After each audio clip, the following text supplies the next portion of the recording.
आगे बढ़ेंगे। बड़ी खबर इस वक्त झारखंड से है। चुनाव से पहले जेएमएम को लगा है बड़ा झटका। सीएम हेमंत सोरेन के प्रस्तावक बीजेपी में शामिल हो गए हैं, जो जानकारी मिल रही है। सीएम के प्रस्तावक मंडल मुर्मू बीजेपी में शामिल हो गए हैं। काफी समय से बीजेपी के संपर्क में थे, जो जानकारी मिल रही है। मंडल मुर्मू के बारे में बीजेपी ने बरहेट से चुनाव लड़ने का ऑफर दिया था, जिसके बाद उन्होंने सोचा विचारा और उसके बाद बीजेपी में शामिल हो गए हैं। वो भी चुनाव से ठीक पहले।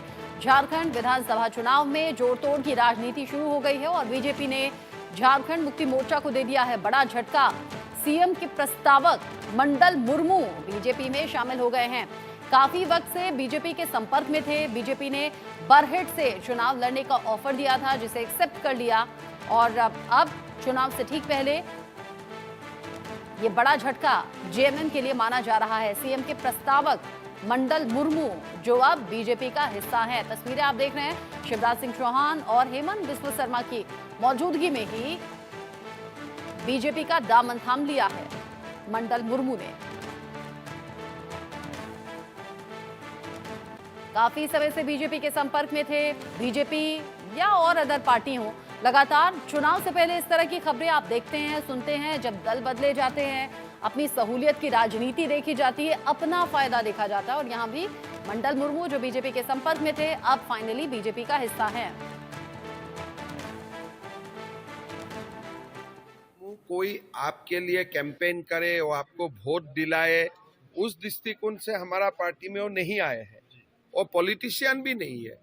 मंडल मुर्मू हमारा पार्टी में योगदान करने का मतलब है सिद्धू कानू फूलू जानू शान भैरव का आशीर्वाद हमें मिल चुका है, इतना ही। अभी खबर आई है कि मंडल मुर्मू जो कि हेमंत सोरेन जी के प्रपोजर है, उन्होंने भारतीय जनता पार्टी ज्वाइन कर ली है। एक बात स्पष्ट है कि जिस प्रकार से जेएमएम झोल माफिया और मुस्लिम अपीजमेंट वाली सरकार कांग्रेस के साथ चली है, उन्होंने केवल आदिवासियों को उनकी रोटी बेटी और माटी पर हमला और आक्रमण करने का काम किया है और वोट बैंक के चलते आदिवासी समाज के अस्तित्व को भी आज बहुत बड़ा संकट और खतरा पैदा हुआ है। और इसीलिए न केवल मुर्मू जी, न केवल चंपई सोरेन जी, बल्कि आदिवासी समाज आज एकजुट होकर भारतीय जनता पार्टी के साथ खड़ा है।